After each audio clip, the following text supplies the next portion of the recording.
right. Good morning, or whatever time zone you're in, dear listener, dear Soulfish. Welcome to the fifth episode of Dude, Where's My Soul? And the first question is always like, where's my soulfish? Like, where are you at? I'm on planet Earth, Oh, in the solar system, in the Milky Way galaxy. strong choice. Specifically, now I'm in England. Been on quite a few travels recently. Now I'm in England. And what does it feel like being in England right now? What does it feel like being in England? Well, it's conflicting. There's a feeling of safety and familiarity because I kind of know how to deal with the institutions and stuff. But at the same time, there's a feeling of unsafety as the country seems to be kind of degenerating. Mhm. And is this sort of safe, unsafe conflict sort of also playing out in your body as we speak? Yeah, pretty kind of comfortable and uncomfortable. Mm. Got a terrible tendonitis in my ankle. I was sitting in this office chair, but it's too low. Yeah, wonderful feeling of comfortable and uncomfortableness. Mm. Mm. Then it might interest you to hear that the title of today's episode is Avoiding Comfort. Oh, wonderful. I mean,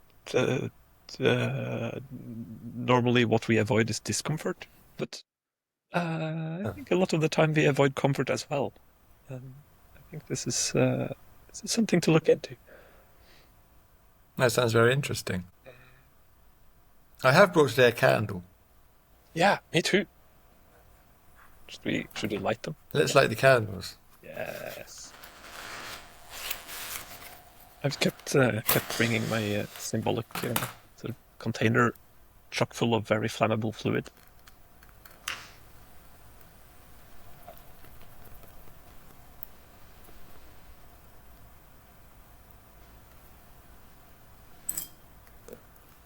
This candle's been travelling around the world. It's got some scars. There's a little dent in it. A lot of personality there. Mm. Oh, just like you. Hmm. Oh, how offensive.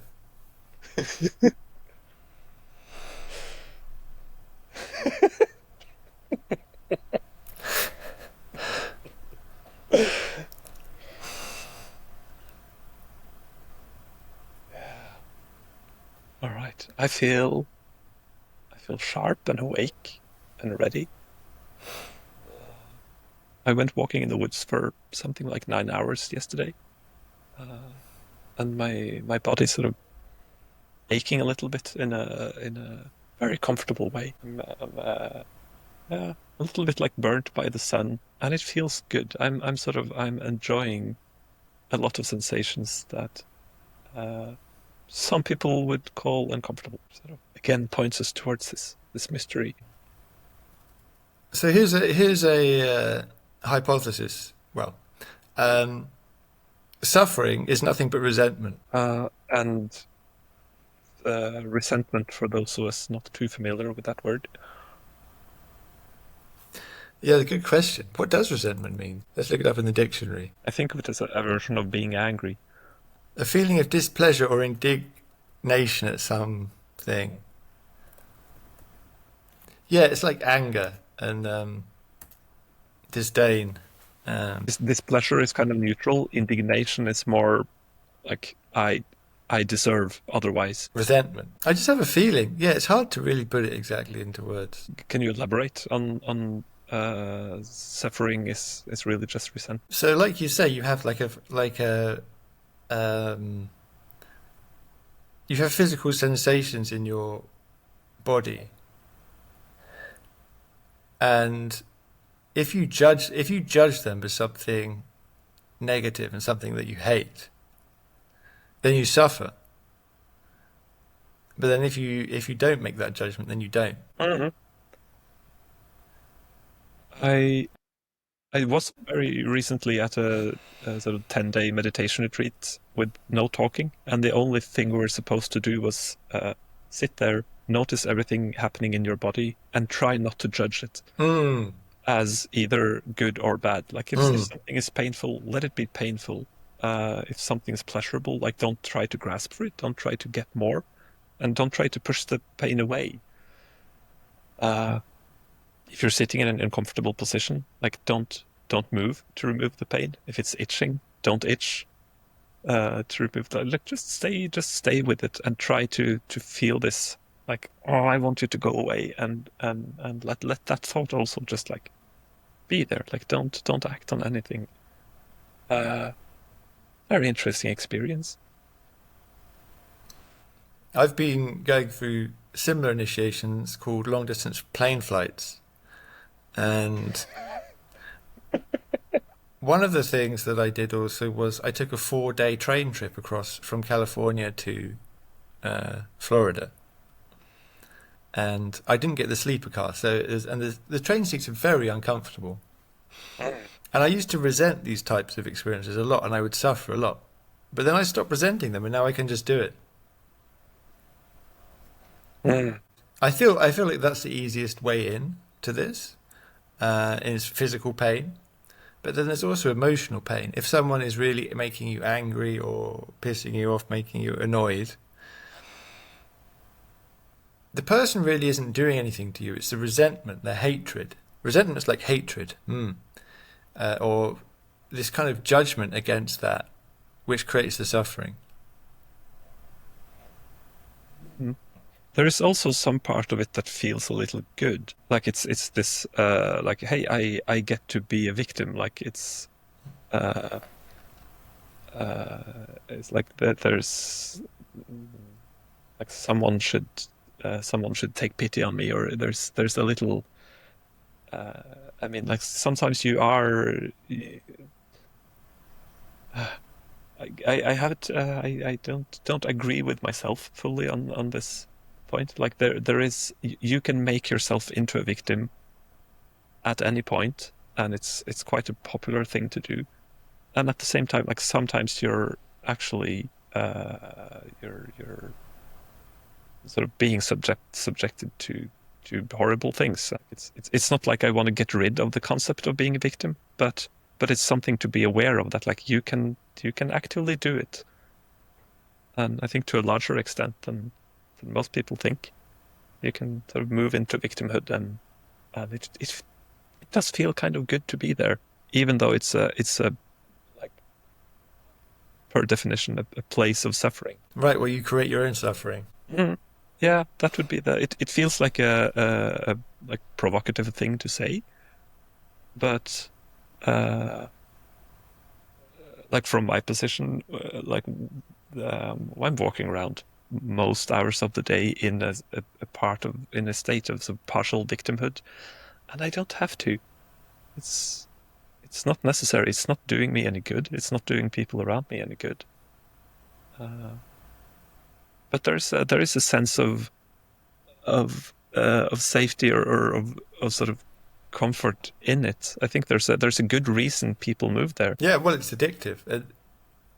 Most people are going around in these states. Most people aren't uh, so close to the state described in Buddhism or Taoism of dropping all judgment and stopping suffering.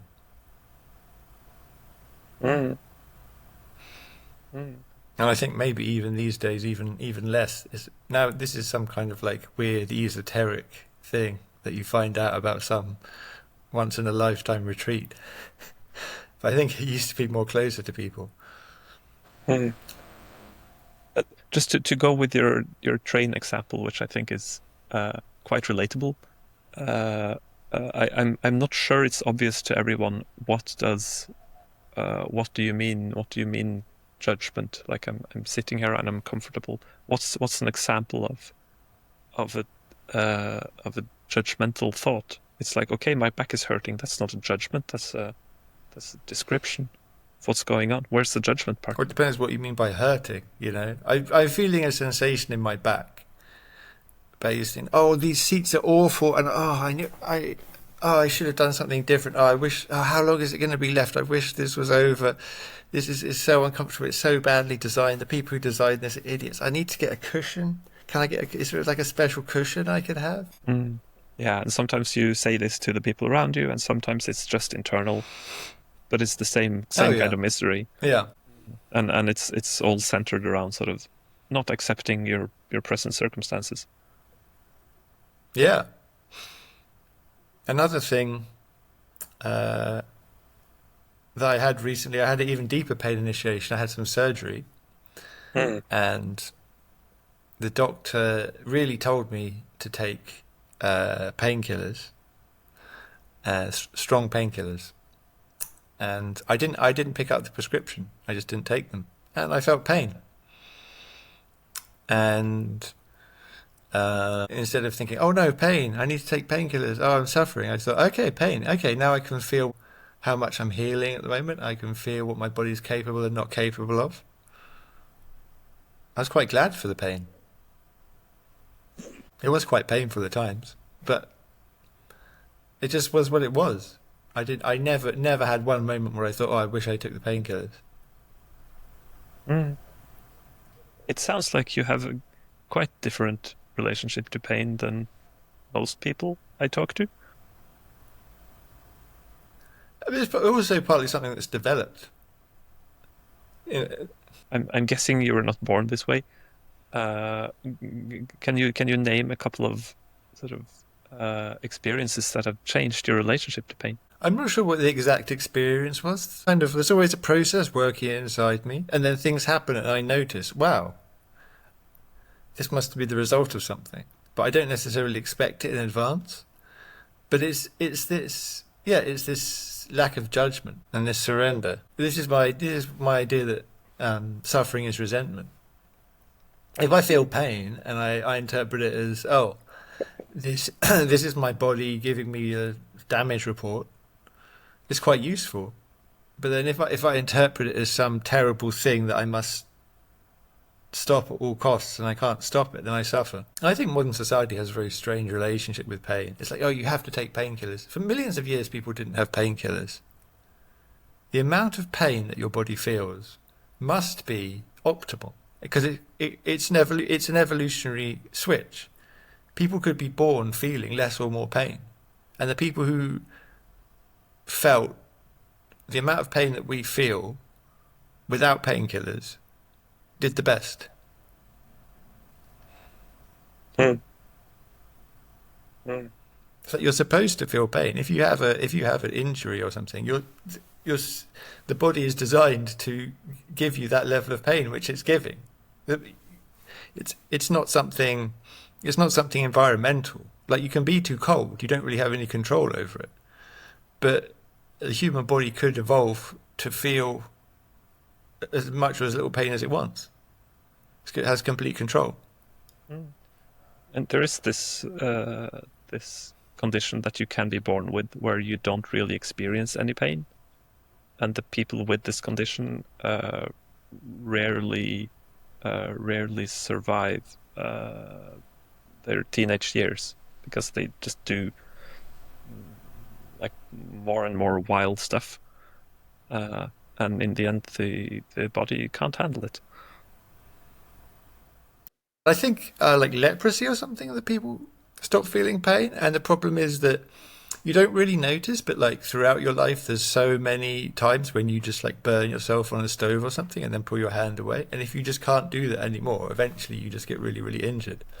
I mean, there's the edge cases like cluster headaches where I don't see anything optimal about that. Yeah. But So you have cases where there's something wrong with your pain system. It's possible that the actual pain system itself has gone wrong. In which case, yeah, I mean, although maybe that's a case for taking painkillers. Although people with those types of problems generally say that painkillers don't work. But if you have a problem with your pain system, then it does make sense that you're feeling the wrong amount of pain. And then there's also another edge case where I say if you have something like surgery, that's something that's not really accepted in the evolutionary environment, that's not something that humans have had. It is beneficial for humans, but something they've never had contact with. So it's possible that anaesthetic for surgery is necessary. So I don't really have the guts to argue with a surgeon that I don't want anaesthetic during surgery, but I do wonder. I do wonder because you do hear of people who do have who do have surgery without anaesthetic. So I do wonder, although I haven't had the strength to argue because I'm not 100% sure.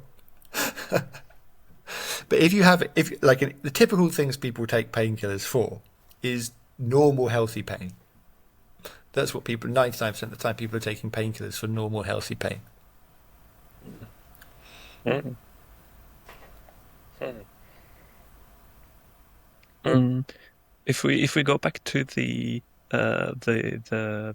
title of avoiding comfort, we should probably move through both of those words. What's your general take on the phenomenon of avoidance? Well, my first thought about avoidance is that it's something. It can be a higher way of acting in the world. You can avoid something without resenting it. So, I avoid pain in my life. You know, that's the good purpose of pain. I say, well, I can, if I am feeling pain and it's telling me something, then that's good. I don't have a problem with it. But if there's something that's going to cause me unnecessary pain, that's also my body's way of saying, please avoid this thing. Mm. Yeah, so it can and very often is a good and healthy thing to do, and often like listening to your body means being guided to avoid certain things. The ultimate example is death. Um, there's a great deal of freedom that comes in being able to accept death and being able to be free from that fear. But at the same time, it's healthy to avoid death. And so, yeah, avoidance is a nice kind of neutral. It can be non-judgmental as opposed to being afraid, for example, of something, as opposed to being afraid of pain or death or comfort. In like this the therapy modality called like acceptance and commitment therapy, they put a lot of emphasis on this term called experiential avoidance. Like you could view almost every so-called mental illness, you could label it as there's some kind of experience you don't want to have. And we put a lot of effort into avoiding certain experiences, and quite often it's makes our lives more complicated. Like, okay, you want to avoid being judged by others, so you isolate yourself, or you you don't want the experience of being rejected, so you avoid making any kind of contact with others, or at least you avoid asking for something you truly want, because then you might get rejected at quite a like painful places. And I think these things play out quite a lot. But then again, like experiential avoidance, I mean, like it's avoiding an experience. It's just avoidance general, isn't it? And most of the things I'm avoiding is doing me a lot of good. I'm avoiding stuff all the time, you know, maintaining standards of hygiene and etiquette and politeness and so on, which are helping me a lot. But then, there is some case where there's avoidance or this what is it? A fixation on avoidance or an over avoidance? How do the experiential avoidance people explain this? You know, obviously I'm going to avoid getting run over by a bus. There's a lot. Yeah, I noticed like some. I mean, this is a style of therapy that um, I really think they're onto something, and I use sort of other parts of their techniques in my work. I haven't read too much about it, but it's like this sort of move of centering avoidance in okay, what creates suffering. It's like it's mostly that you avoid, and quite often it's like we want to avoid certain feelings or certain states, feeling a certain way. And the whatever happens in the outer world is mostly just something that can sort of generate uncomfortable feelings, and we don't want to have those unless we limit ourselves in the world. So this is fear, and this is judgment of certain experiences. Yeah, I think it's connected to like other kinds of therapy talk about affect phobia. It's like I there is something so uncomfortable about the feeling of anger or the feeling of shame or the feeling of like feeling good about myself that like whenever something uh, is taking me closer to that, I take steps to not feel the anger, to not accept the compliment, to not enter a situation that feels scary. And it's not so much about the situation as like this might make me angry, and anger is just not acceptable. Uh, if I No. let out my anger, then it will never stop flowing, or I will become crazy, or it's forbidden somehow. Usually, you learn some things quite early in your life that like somehow these feelings are not welcome, not acceptable, not safe for you to be in and to express, and uh, and then you start finding ways around them. And for example, if you don't set any boundaries and just accept everything that happens to you, you don't never have to be angry, but it comes at a huge cost. And the cure is thought of as like being able to listen to all of the impulses and to let out your uh, like feel your anger, feel your sorrow, feel your desires, feel your care for other people and your care for yourself. Uh, Sort of trying to like thinking of these impulses as healthy, and usually they're like blocked by something, some yeah, like fear or shame or something painful makes you not fully accept the impulses that move through you. All right, so this is avoidance, and then there's the idea of comfort, uh, and like for me, I quite often visualize this line between okay, you have like strong discomfort on one end and strong comfort on the other end. And most of the things we do are designed to sort of move us towards uh, away from discomfort and towards comfort. This is sort of strongly connected to the like what the brain is really designed to do. And I mean, there's a reason why eating food feels comfortable because the body kind of needs you to to eat food to survive, and like having sex or pursuing opportunities for sex feels comfortable because that's something sort of nature wants to reward, and feeling safe feels comfortable because that's what nature wants for the organism. So at a basic level, I think like we're designed and like very strongly incentivized by the brain to move away from discomfort and towards comfort. And then like you seem to have a different take on this. You seem to move into discomfort, sometimes quite strong discomfort, voluntarily. Um, or that's how it looks from the outside. But I think for you, this is more linked towards to sort of becoming freer somehow, more more powerful. I think you recently said something about like power and freedom is the same thing. Yeah. Why do you think I move into discomfort? Like what makes me believe that you do, or why I think you actually do it. What makes you believe that I do?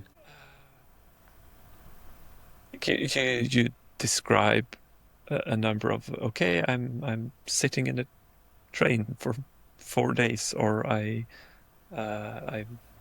meet people. I choose to not take painkillers, and yeah, I mean that's the I've been from your perspective, I've been very deeply conditioned by my culture to think that like pain is something you should avoid. It's uncomfortable, and it's like, and your response would be like, yeah, you can make it uncomfortable, or you can just like sit with it as a sensation.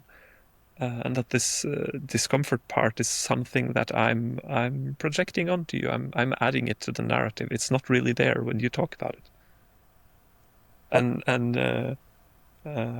so, would you say that you've sort of transcended uh, transcended discomfort, and it's just like it's not something you do anymore? Well, I'm not sure your definition of comfort, discomfort was quite right.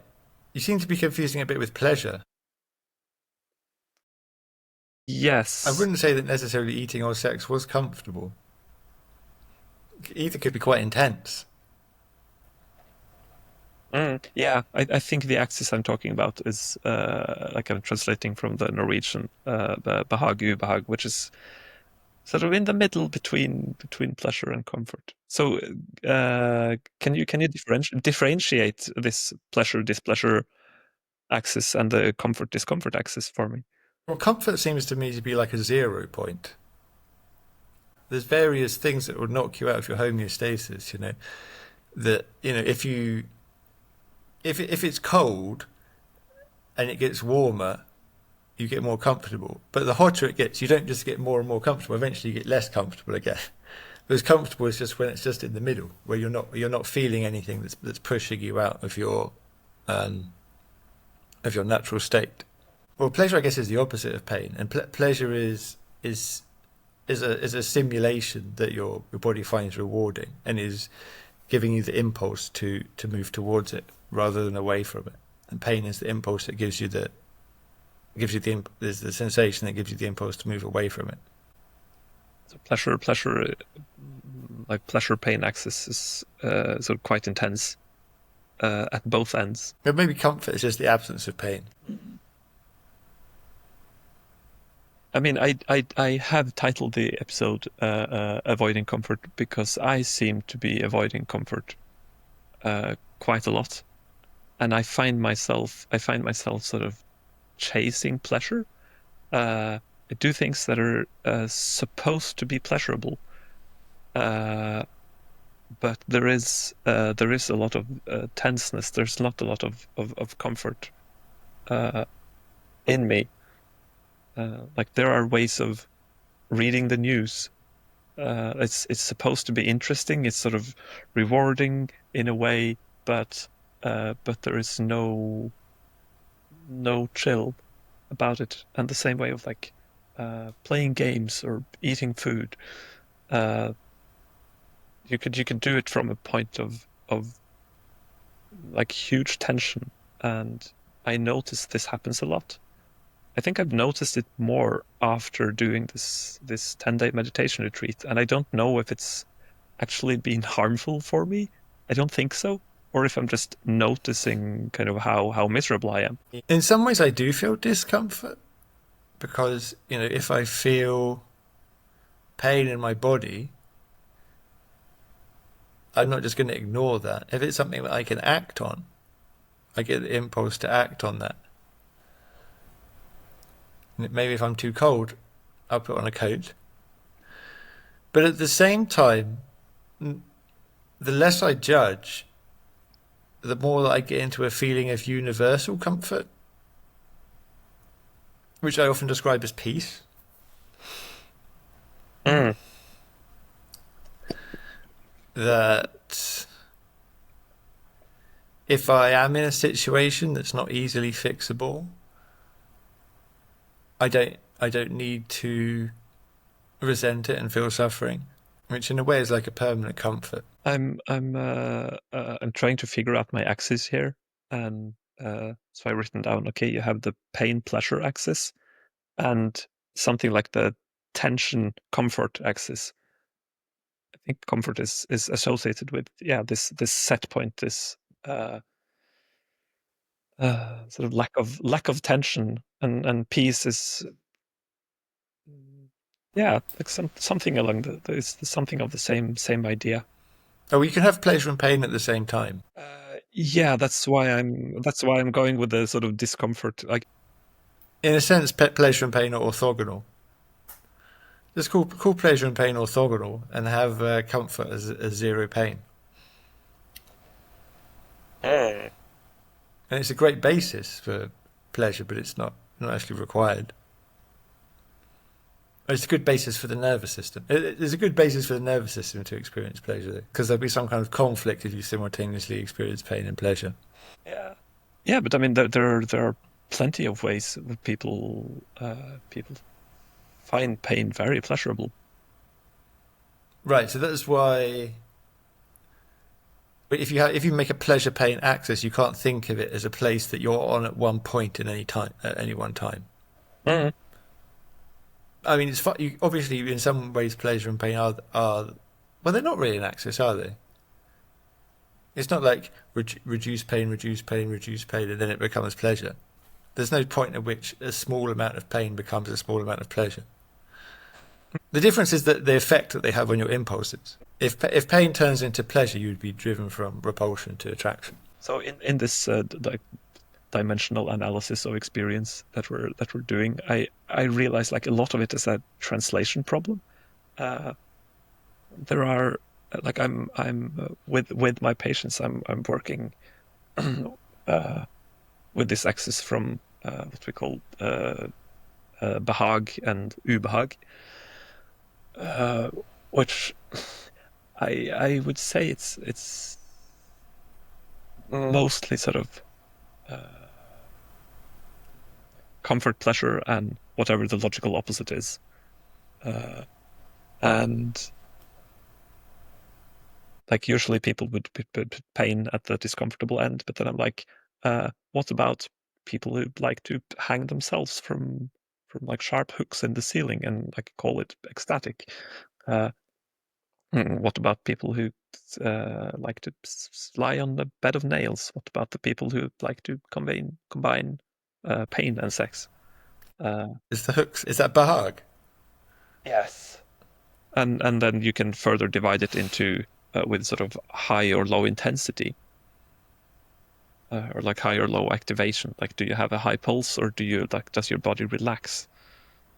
Uh, and quite a lot of the painful, pleasurable states are also high in intensity. So it's like desirable or undesirable. Uh, yes, yes. Uh, I mean, like adding a painful substance to your food is like a very popular thing to do, or working out. I mean, if you were if you woke up in the middle of the night with the same bodily sensation as when you're running really fast, you would call an ambulance. Like that, there is a lot of intensity in your body, but you don't interpret it as pain when you're working out, unless it's quite strong. So like already the act of interpreting is really strong in people. Uh, and I found that like the thing that makes pain uncomfortable is when you can't control it, when you don't decide, do I want to take another bite of this? Do I want this to continue, or can I choose to end it? And this sort of parameter of like, is this experience under my control? Did I choose it? Well, that's one way. But then when I was recovering from the surgery or on these long journeys, I couldn't.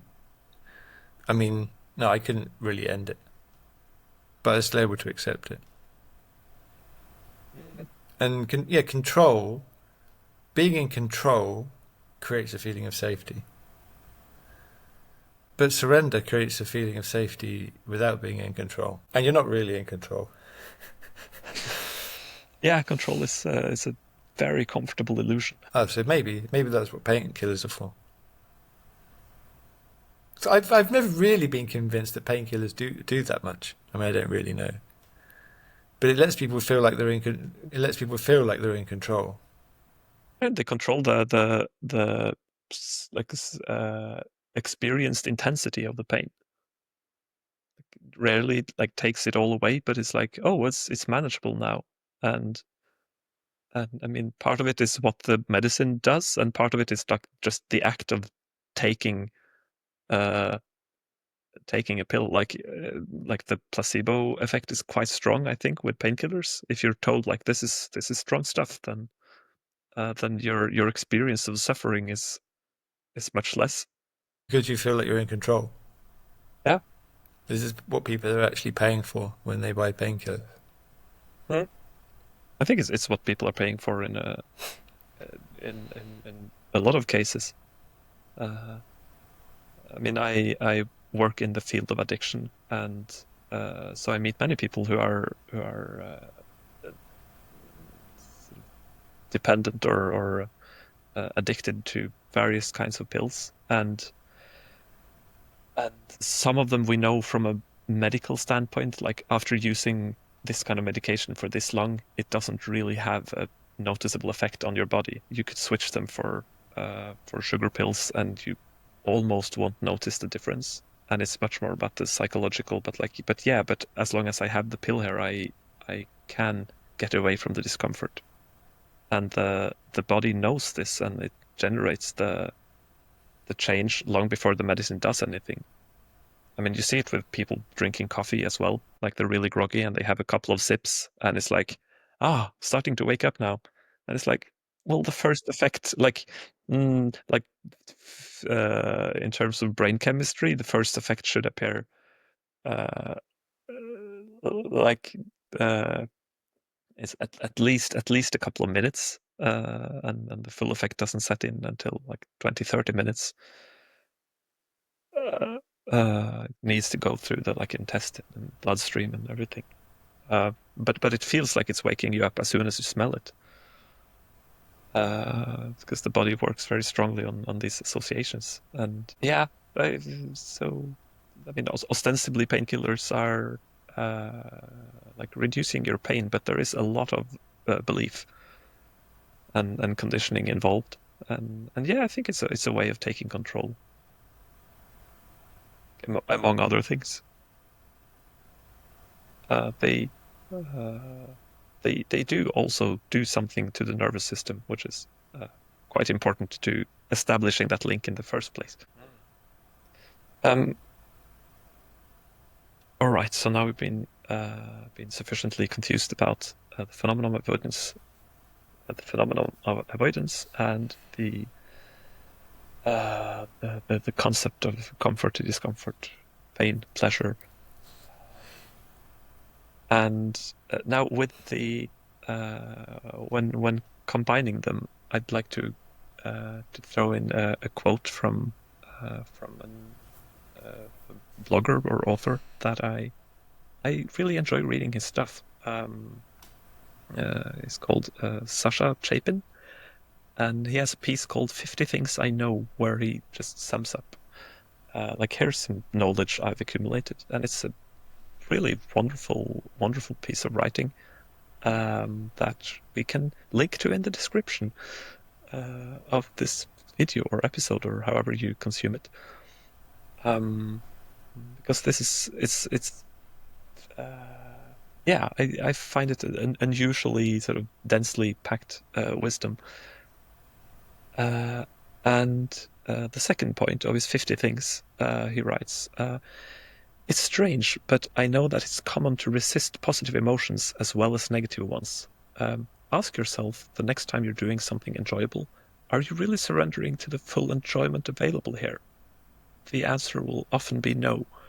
Perhaps this has something to do with how displays of rapturous delight are often discouraged in adolescence. And after reading this, I've started noticing that quite often, like this is true for me at least, I'm not surrendering to the full enjoyment available in some situation. And just by becoming aware of it, I can be like, yeah, this actually does feel pretty good. There's a lot of like, without having to change anything, it's more of a shift in focus, or a shift in like allowing something. It's like, okay, I'm sitting in a sofa, like it's uh it's really soft. It's really holding me in a very comfortable way. And it's only when I'm focusing on it that I like notice the full quality of the sofa and notice the feeling of having legs, for example. It is quite enjoyable. The feeling of having legs. Yes. Oh wow. I like having legs. I feel very like mobile and powerful. And I'm not sure like at what level he means it, but uh it's I mean he's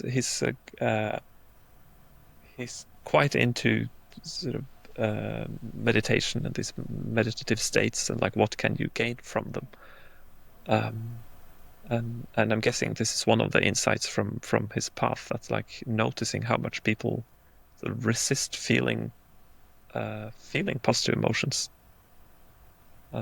It's like now I'm more talking about like, oh, I didn't notice or didn't think about, but I think sometimes you actively work against it. Uh, if you sort of try giving someone a compliment, like a genuine heartfelt compliment, they will quite often bat it away and like say no or act from a no because like accepting the compliment would mean feeling good about myself, and that's like, oh, I'm not really into that. Even if the other person is describing their experience, it's like, no, your experience of me is wrong. I'm not this kind. I'm not this generous. I don't look good in this sweater. It's like, no, um, which is a quite everyday example of sort of you're invited to feel something positive and you're resisting it. And I do notice the formulation of like, are you really surrendering to the full enjoyment available here? And thinking of how you talk about surrender. Um, so yeah, I think as a question, it would be like, why, from your perspective, why do we resist positive emotions and positive experiences? Well, first of all, I would reject the distinction between positive and negative. You said something like, not only resist negative emotions, but I think, that in ISTA, they had a thing where they don't talk about positive and negative emotions, but dense and light emotions, to have that lack of judgment. Mm. Yeah, it's quite charged language, isn't it? Yeah. And I think that there's almost implication in there that it was perfectly fine and a perfectly good idea to resist the negative emotions and not. That's even more trouble. It's not feeling your negative feelings. Oh, as you probably know, as a psychologist. Um, the question was, why do people resist uh, light emotions or light experiences? Yeah, it's a difficult question. You mentioned some things already about people have stories about what it means. There's conditioning, there's fear and shame. You mentioned. I think over judging and over being in the head, it creates a big resistance to a positive experience. Like for example, touch, a feeling of touch. It could be pleasurable, enjoyable, but though, what does it mean? What does it mean for my relationship to this person? What does it mean for my identity? What does it mean for, what is this person thinking? Yeah, what's the story of me being touched right now? Yeah, who does it make me? It's very interesting when we go in these containers like ISTA or these like tantric containers. There's a lot of invitations for very simple touch, very simple kind of no strings attached, very safe touch. But then there's so many stories about what it means. First, the story that, for example, first of all, the story that touch is innately sexual, for example. Mm. Especially if a man touches someone, there is attached sexual intention. That's at least a story out in wider Western culture. Yeah, yeah, absolutely. That's a great example. So stories and patterns is the answer as always. Do you have a story or a pattern from your past uh, related to uh, sort of resisting light emotions that you at some point let go of? Just to make it clear, like what kind of movement are we talking about here? Yeah, well, we've been talking about that a little bit with like touch is an obvious one, having a story. Um, What was your story, or one of them? what the other person it's important what the other person is thinking about me, about what impression the touch will give the other person of me. That's the story. Like it is very important what the other person thinks or how they experience my intention. Let's go deeper. It's like I need to. Well, I need to feel safe for the other person, or I need to be not sexual, or somehow I should be sexual, but hide it. And what does the letting go of that story look like? What do you think now? I don't think anything. Obviously things are set up with boundaries of consent and so on. This is a very powerful thing from the wheel of consent practice. I don't know if you've ever done 3 minute game, Mhm. but there's the three there's the pre 3 minute game way of touching, which is kind of like this, which is like really like, or it could be anything, just very manipulative, very doing, very like in the realm of ideas. And then there's the 3 minute. Would you mind explaining the 3 minute game? Is that the secret?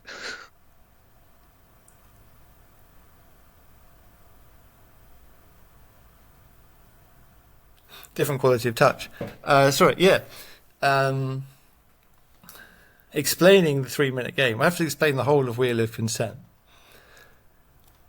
Also keeping in mind that we might have listeners that can't see you touching yourself. Oh, I see. Yeah.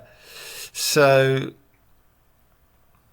what a 3 minute game is it takes 12 minutes, and each section you're either the one touching or being touched, and it's either for you or for the other person. And you can see there's 4 possible combinations, and they each have a complement that the other person will be doing simultaneously. And the prelude to the 3 minute game is waking up the hands. And waking up the hands, you take an object, any object, and then you start touching the object. And someone who's naive to this, as I was, will start by just trying to do and manipulate. And I feel like maybe men are worse at this than women. It's very natural to be like, object, tool, use. But then when you are able to experience pure touch, you start doing things in a very different way. It's very slow, it's very gentle, and it doesn't really look like anything. There's nothing you're really doing. But then the sensation becomes very intense. There's a sensation of physical touch becomes very intense and very pleasurable. And it's about slowness and not doing.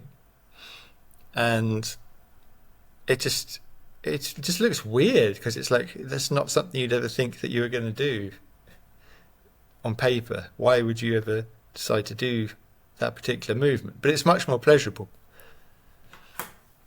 And then if you can do that to another human being, you can treat them as as just an object, a dead piece of meat to be touched. And as you can see, that already is bringing up all sorts of stories and judgments. But then you can touch purely without judgment. And as I understand it, when we talk about touch, it's like you touch each other's hands, like from the elbow to the fingers. Like it's a quite sort of safe piece of the body. Well, but boundaries are very, very important. So when you start out, you'd probably say just touching the hand, but you could have any boundaries you want. Mm. So once you're a bit more experienced, you can do it. You could do it with more more full other parts of the body. And then it could even become more challenging, touching slightly different parts of the body. There may be more stories coming up. But if the person is saying, you can touch this part of my body for your pleasure, don't do this, and I'll tell you if you do something that's really not acceptable to me. And then you just start touching that piece of their body without judgment. You can do it with any part of the body. But obviously, beforehand, you agree very specific boundaries. And as I remember it, there is these compliments you're talking about. So okay, for 3 minutes, you can touch my arm in the way you feel like, and then in another segment, it's like, okay, I want to be touched in a sort of light, feathery, cloudy kind of way, and in the end, I want you to slap my arm really hard. Like you can sort of order. Okay, how do you want your hand to be touched? And this is also like often more difficult for some people to be like, okay, but what do you want? You have full control of what's going to be done to you. That was one that was really the real struggle for me, as I realized I found it very difficult to ask someone to change something, Mm. So someone was touching my hand, and I thought, well, I wish they'd do it slightly differently. Oh, but I can't bother them. And then this wonderful experience of ritual comes up. It's like, wait a second, I'm literally doing an exercise where the whole purpose is to tell the other person to do what I want them to do, and I don't want to do it. Why? It doesn't make any sense. There's my pattern. So it's very profound. It's very profound, the Wheel of Consent 3-minute game. It's also easy to misunderstand, especially people who have a difficult relationship with touch, and then if you don't come to it in the right place, you just go straight into the patterns and don't notice them. It's like, oh, I want to connect with this person. Oh, well, I can tell them to touch me. And I'll tell them to do something which makes me seem cool. Or I'll tell them to do something that seems safe. Rather than, okay, their skin is skin, their body is an object, and what touch of that object feels good. Until this moment, I felt like I've nailed the 3-minute game when I played it, but I do realize there are there are various sort of shadows and stories moving, and I'm aware of how I'm being perceived when I ask someone to touch my arm a certain way. Yeah, that's the great thing about these things. Like you think you nailed it, and then it's deeper and deeper and deeper. Yeah, and it's absolutely about just noticing and being aware of all those thoughts. That's the harvest. It's like, wow, I noticed I was hesitating. I noticed that I was thinking this when I was asking, and I was thinking this. Do you resist comfort? Do I resist comfort? Well, I have all sorts of little stories like that, but I think I've come to a place recently where I've kind of abandoned comfort. If the extreme of this non-judgmental place, which you find in Buddhism, is neither comfort nor discomfort, neither pleasure nor pain. It's just a kind of peace. But it doesn't have either quality to it. It's not just there's neither pleasure nor pain. It's like you've like transcended the struggle somehow. There's some type of zenith of soul here. You go entirely into the light and transcend pleasure and pain and transcend struggle and cease suffering. Zenith of soul. I'm not too familiar with the zenith. Oh, like a peak. It's like the high point. It's like like the North Pole. Mm. It's the soul pole. And the last big piece of me is that I gave up the idea of success. I had this idea that, if I give up all this stuff and I give up all this stuff, but then I can become some like amazing guru or something. And yeah, but when I gave even that up, this is the train initiation. When I gave that up, I realized that I just wasn't suffering anymore. But it is in this strange rarefied place, and I feel like I reached it. I feel like there's no further to go in that direction. So now I'm actually changing my course and going into. I feel the call of the dark, Mm. and so I want to investigate, or I feel called to go back into the body and go back into sensation and feeling and matter. I feel that's where my spiritual path is moving. How how do you what do you do to move in that direction? What are you planning? So, but while still holding on to this lack of judgment and this ability to transcend, go, going a lot more into touch, going a lot more into sensuality, sexuality, physical things. I go to uh, temples, um, and a temple is a kind of it could be different things, but it's a kind of a free, conscious space where people can kind of interact and they can act how they like, um, but with quite a feeling of safety and consciousness. So, for example, there wouldn't be any intoxicants. People would be expected to have a good grounding and consent. So, last temple I went to, I became very sexual, which I haven't done for a long time because I just didn't have any. I wasn't driven by any desire. You know, a few years ago, because I just felt so kind of empty that I was like, and lonely, and I was like driven by this desire of seeking. And I stopped feeling that. Um, but but there's a different way to come into it, and that's without needing it.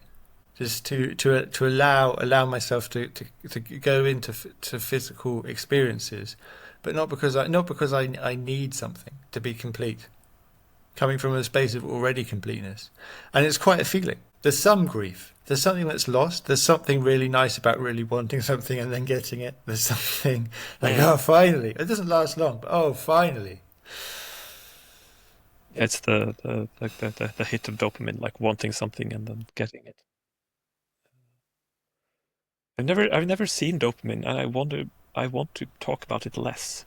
Uh, I think this description of like just wanting something and then having it, it's nice, but it passes very quickly. Yeah. And what you're describing is like walking into a space where you can interact with people and sort of make requests and but sort of be in the moment instead of like, oh, people have to see me as attractive, or I have to be desirable, or I have to like coming in with a, yeah, as you say, a need or a void that needs to be filled.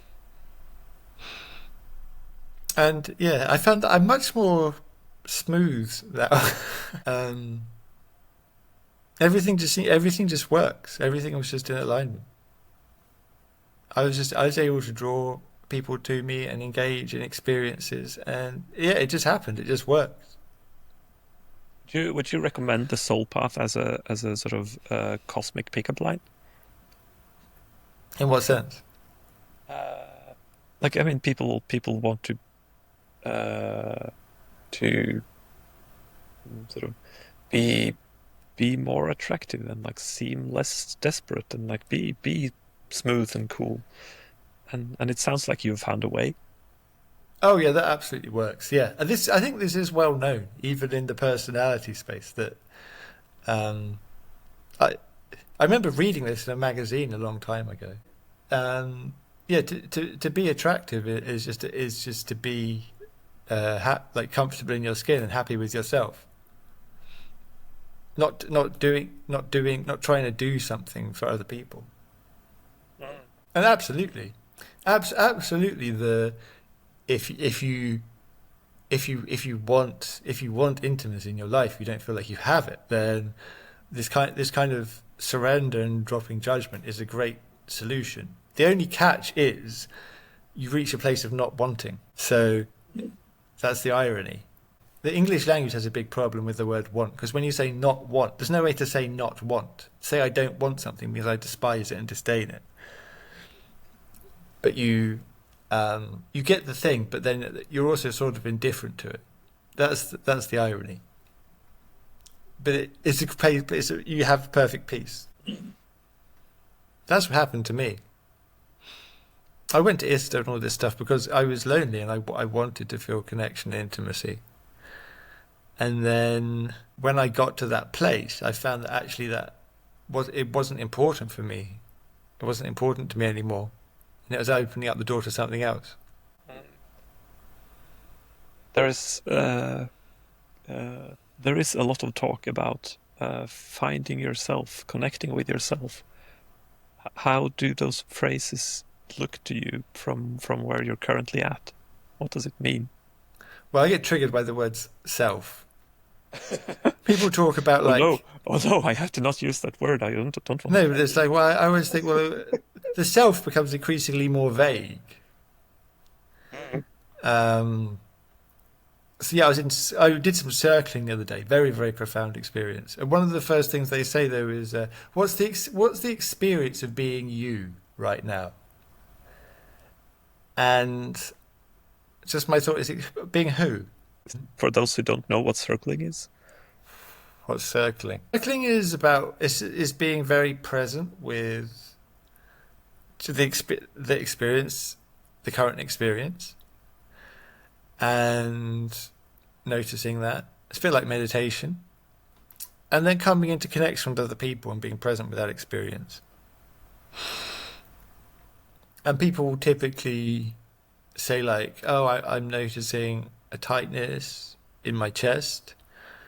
And then they'll say things like, I'm feeling a curiosity about what you're experiencing. So instead of even asking questions, people will notice the curiosity. And sometimes that can prompt a response in other people. It doesn't have to. So it's a sort of organized activity that happens sort of regularly in various places, and people come there to experience connection, but mostly through sort of describing what happens in them, and this awakens something in the other person. Yeah, I wouldn't say the target is to experience connection, but to be very present. It's almost like I'd say, uh, bringing multiple people into the same meditative field instead of so if you do a meditation where you're just by yourself, you're like, okay, well there's a thought, there's a feeling, and this is the same type of thing, but you're in communication with other people, so you can tell other people your thoughts and feelings. And it's very interesting. It's very surreal, and it's possible. Some people go there and they just have no clue what's going on, and they just don't come back. But I think it's very, very subtle. It's very soul, and very profound. But is there a thing there about like not really asking questions, just sort of continuously reflecting on, or sort of being present with your own experience and naming it? Yeah, that's the invitation. I mean, one of the things that baffles people is there's no hard and fast rules. If you're asking questions all the time, it's a bit of a pattern, but it's not like it's banned. But people do tend to express themselves by saying, like, I'm feeling curious about this. And then someone can feel curious. And it's like, okay, that's great that you feel curious. Or I might feel drawn to actually fulfill that curiosity. Mm. I think I regularly do something similar in a two-person setup. Uh, would there be any reason why, like, uh, circling with two people couldn't work? The way the session typically works is first of all present with yourself, and then with another person, and then with smaller or larger groups. Mm. I would say with two people is almost like the classic way of doing it. Mm. It's like the most archetypical. because you could only really connect with one person at a time. So when you're in a larger group, you're basically flicking between different people. There is such a thing as a field, though. Like many brains can get synchronized and sort of into the same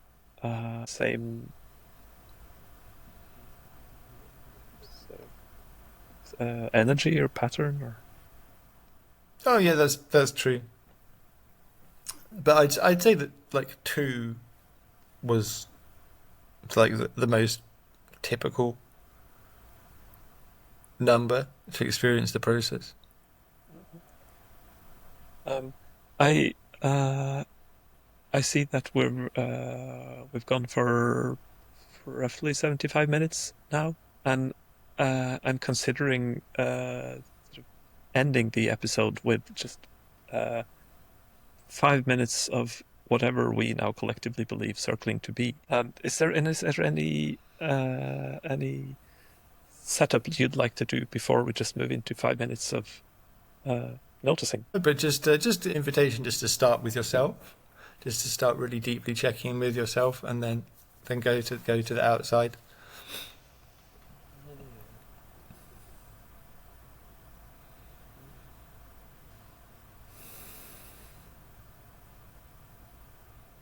So the first thing I'm noticing in myself is a fear of creating dead air on the podcast. Feeling watched.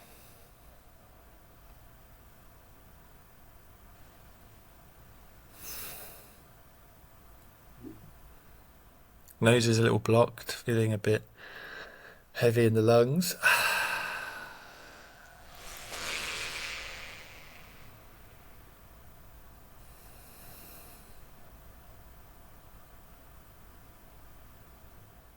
I noticed the need to be clever.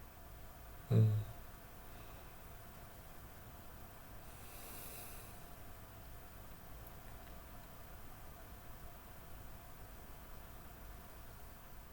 I noticed that you're looking at the ceiling, and my interpretation of that is that you're thinking.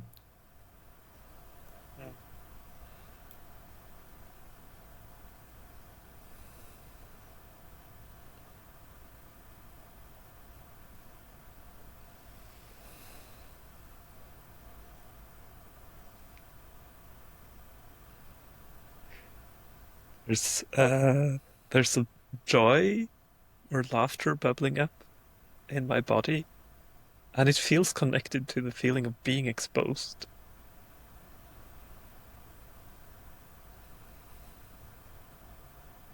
It's like partly really joyful and partly stressful, or yeah, exposed at the same time. Feels quite good.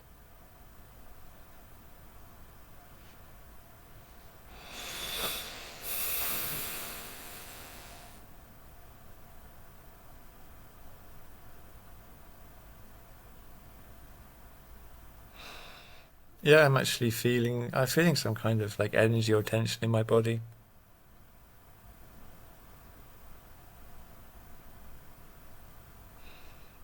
Some kind of anxiety. There's a feeling of deeper vulnerability and exposure here, yeah.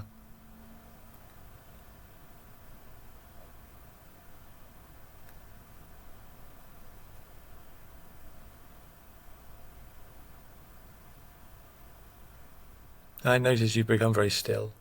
I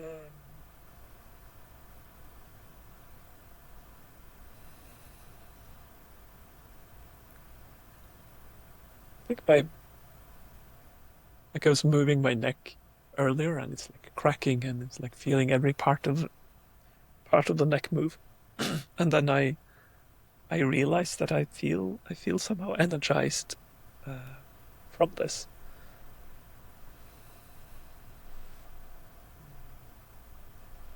And I think the stopping moving is me sort of figuring out what words do I use to communicate this energizedness. So it's like going back up into the head to write, basically.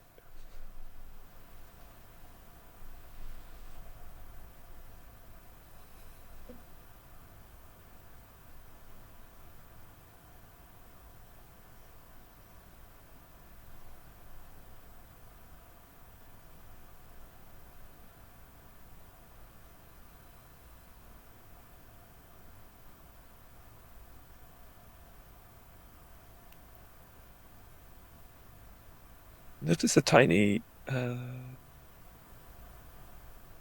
bit of contraction or fear for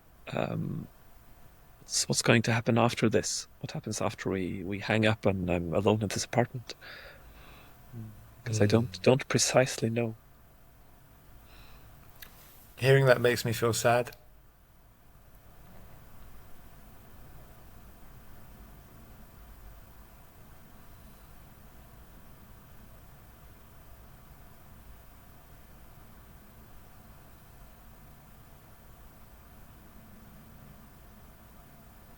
I guess the other side of that is uh,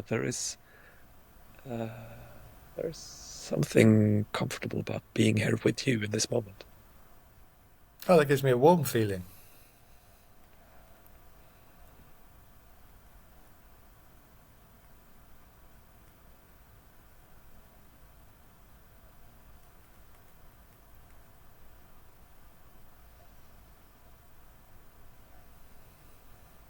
I notice my head is running away with ideas for future episodes and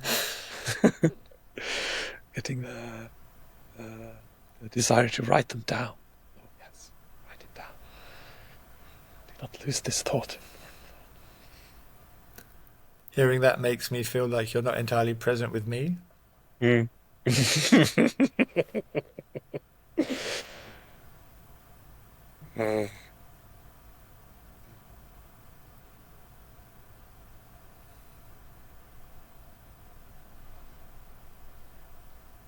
I think that's about 5 minutes. Okay. Yeah, time flies in the circling. Does this remind you of the other circles you've been to? Is this representative? Yeah, that's what it's like.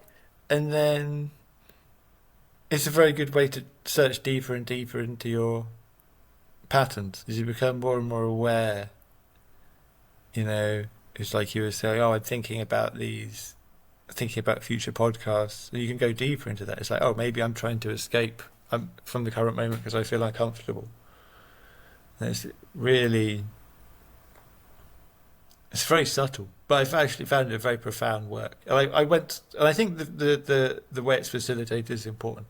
I went to a really good one like a few days ago. Yeah, very powerful. It also strikes me that, I mean, it does have a lot in common with meditation practice, but I think it would be suitable for many people who would have a hard time meditating.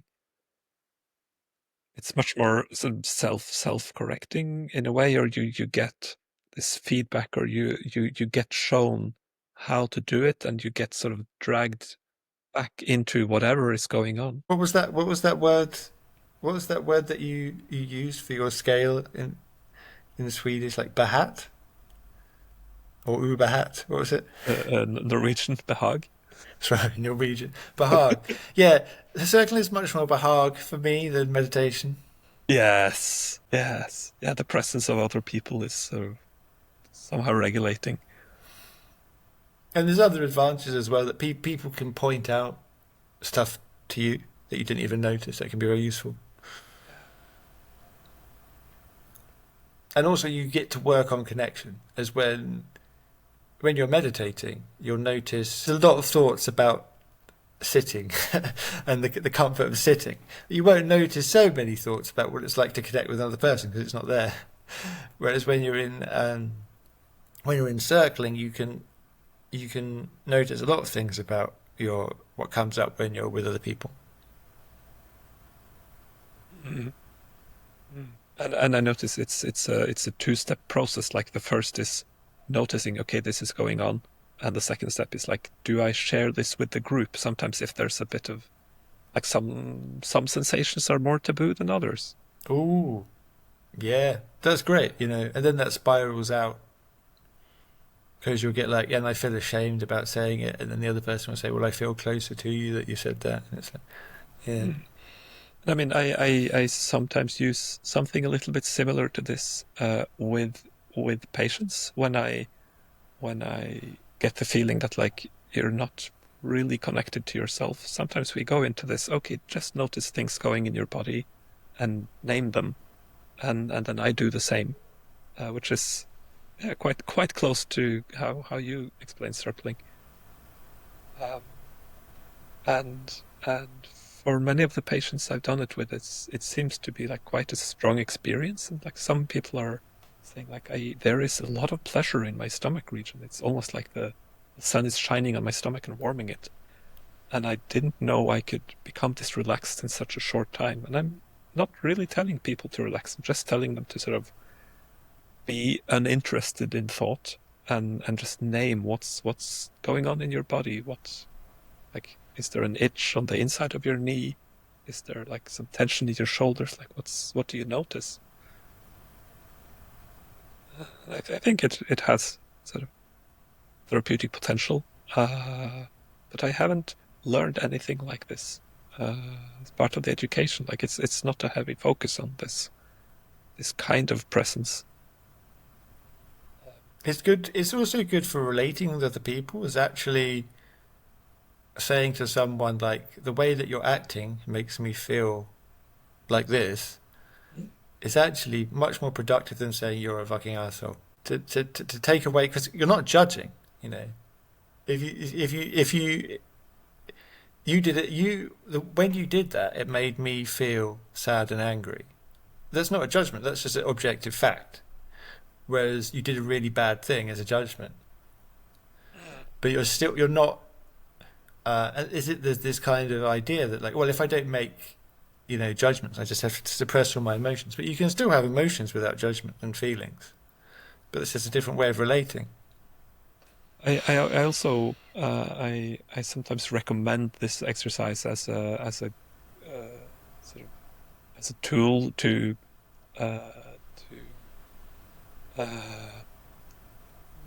like to reduce the amount of unnecessary conflict. Like telling someone you're an idiot is a good way to make conflict, and telling something like I feel like you're an idiot, or I feel very or I feel very angry because you're being an idiot. Like it's okay, closer to something.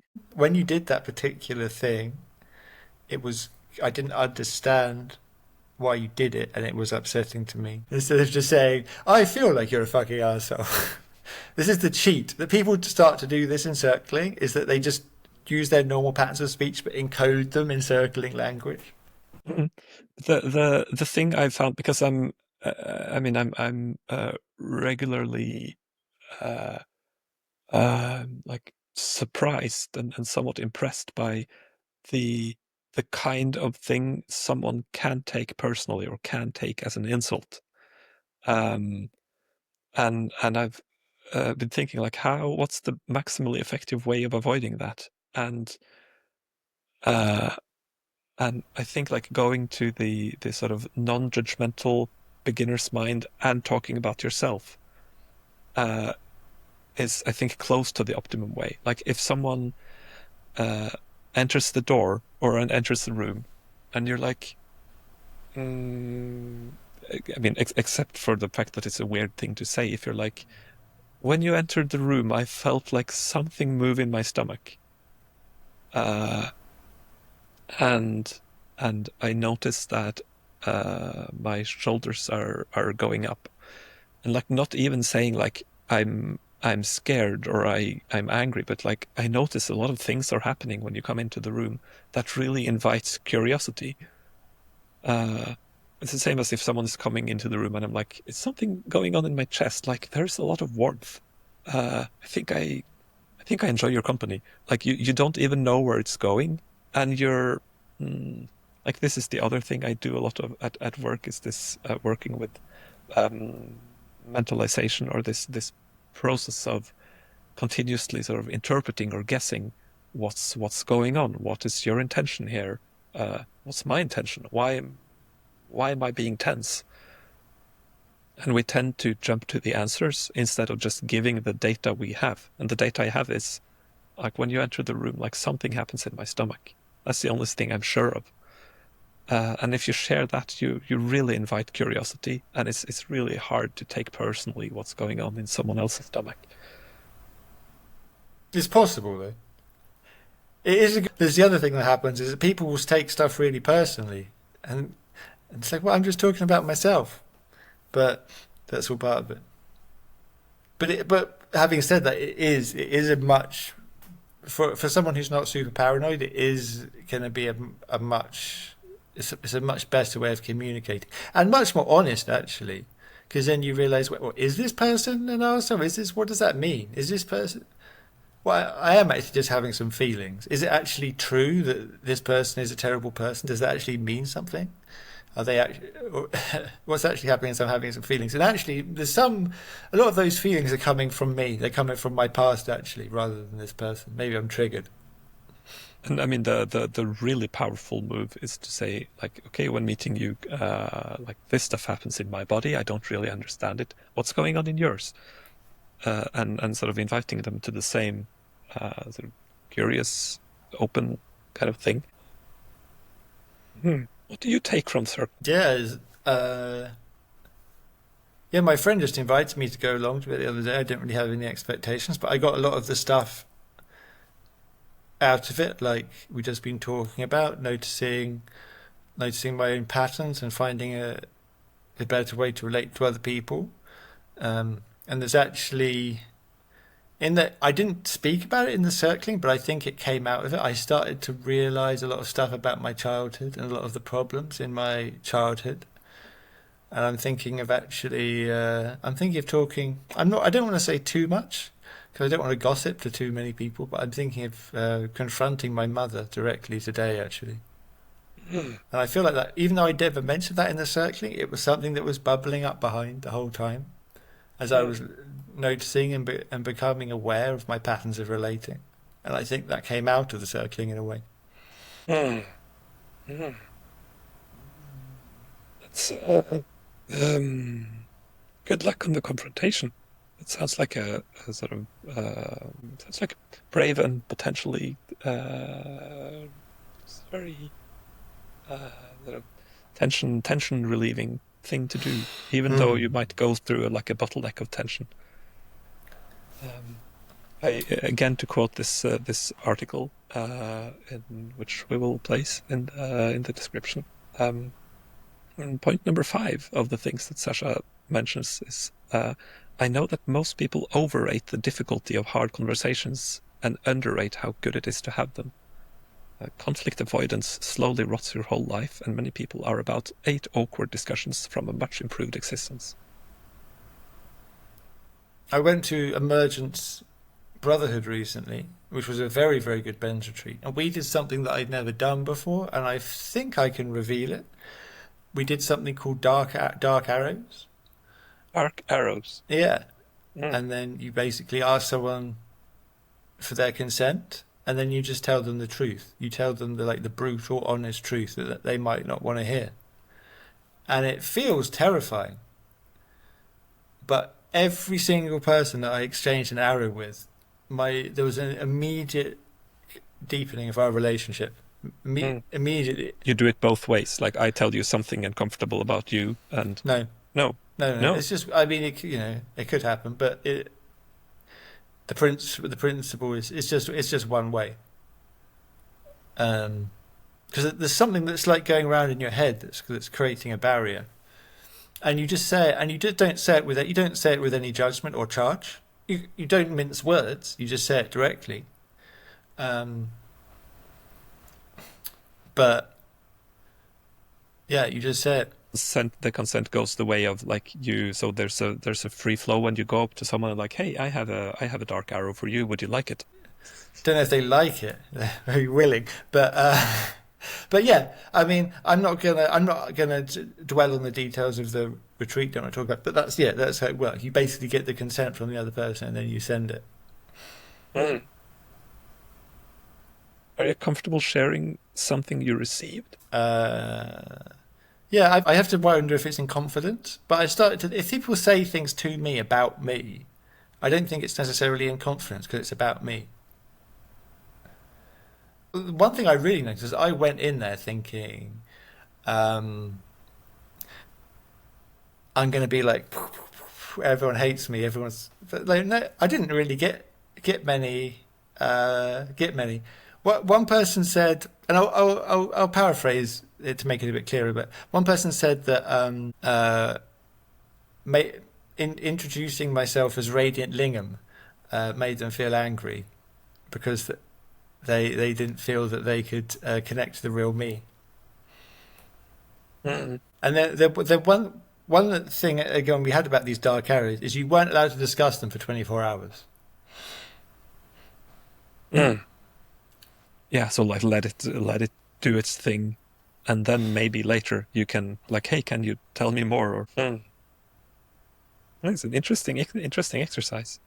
It feels like it connects very deeply with this. There's this fear that, as I understand it, most people have on some level, uh, and the fear is like there is something fundamentally wrong or strange or weird about me, and everyone sees it, but no one wants to tell me. Yeah, and that this exercise of the dark arrows is it's a way of like, okay, maybe there is. Would you like to hear it? We've set up this container where people can be sort of brutally honest because it's like, oh, no one, like everyone just wants to like be nice and like no one's really polite and like, okay, here's a setting where people can be this level of honest, and it might be like you're giving off something other than the thing you're fearing. Yeah, I didn't really. Yeah, there was a striking for me. I didn't really get any strong, but then again, um, I've been like almost obsessively hunting my own shadows for a long time now, so it Mm. seems like probably I have less. Um, but I definitely heard that some people have gone into that, and they've got the same dark arrow from a lot of people, and they've realised something that the way they were acting uh, Mm. was not having the effect they thought it was. It's a real wake up call. Mm. Yeah, there's also the triangulation process. Like if one person gives you some kind of feedback, it's like, I don't know if that's about me or you, but if you have five people like independently of each other tell you variations of the same thing, it's like, okay, this is me. And we often don't get that kind of feedback directly. Mm. I get every time I go to one of these containers, I get wilder and wilder positive feedback, and I know it's because of the Mm. work that I've been doing. Mm. Mm. It's interesting. Mm. All right, my the the podcast feels complete. It does. Thank you for listening or watching, and we'll see you back here if you choose to tune back in. Uh, Goodbye. Goodbye.